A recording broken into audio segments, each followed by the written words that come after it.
ደሜ እየፈሰሰ እንደዚህ ምድሩ ሁሉ ጨልሞብኝ ነገ ወደ የተሻለ ህይወት አገኛለሁ ብዬ ነገ ወደ ጥሩ ቦታ ደርሳለሁ ብዬ አሰብኩት ላይ መጨረሻው እንደዚህ ሲያመር እንደዚህ ሲሆን በጣም ካፋኝ። ነገ ወዲያስ እንዴት ነው የምሆነው? ምንድን ነው ማድረግስ የምችለው? በምን አይነት መልኩ ነው ህይወቴንስ መጠገን የምችለው? አይዞሽ የምለኝስ ማንኛው ሰው ነው? ከአያቴ ጋር እየኖርኩ እያለ 8 ዓመት ሲሞላኝ ትንሽ እሷንም ይቸግራታል። እባካችሁ ልጅትን ለሰው ልስጥ ፈልጉልኝ ምናምን ትላቸዋለች አሉ። በ8 ዓመት ያስወጥተው ወሰዱኝ። ስራዬን ለሊቱን ሙሉ ስሰራ እንትን እላለሁ። አልተኛም ነበር፣ ያረሳት ነበር። ውጤት ከመጣ በኋላ ወደ ዩኒቨርሲቲ ተመደቡ።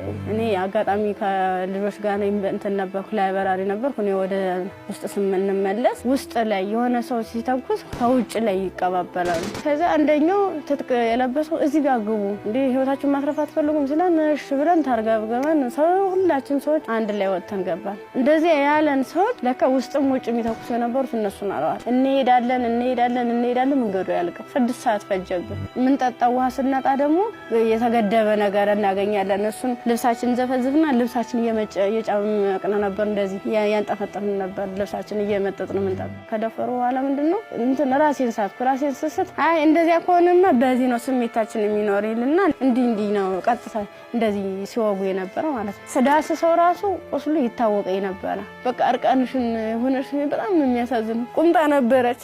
ቁምጣዬን ደግሞ ያላስለብሰኝ ያለ ቁስሉ ማለት ነው። ሕክምና ውስጥ እንደገባ ማህፀኔ እንዲታሸግ ከአንገት በላይ ያለውም እንዲታሸግ ተደረገልኝ። በቃ ሰለቹኝ ማለት ቁስሉም ሊድን አልቻለም። እነሱም ካቅማቸው በላይ ሆነ። እኔ አማራጭ ምንድነው ዩኒቨርሲቲ ትምህርት ቤቱ ፊት ለፊት መለመን ጀመርኩኝ።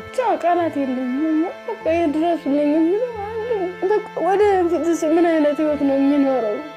ማደርገው ለምን ነገር በጣም እየራበኝ ነው። በቃ ራበኛል።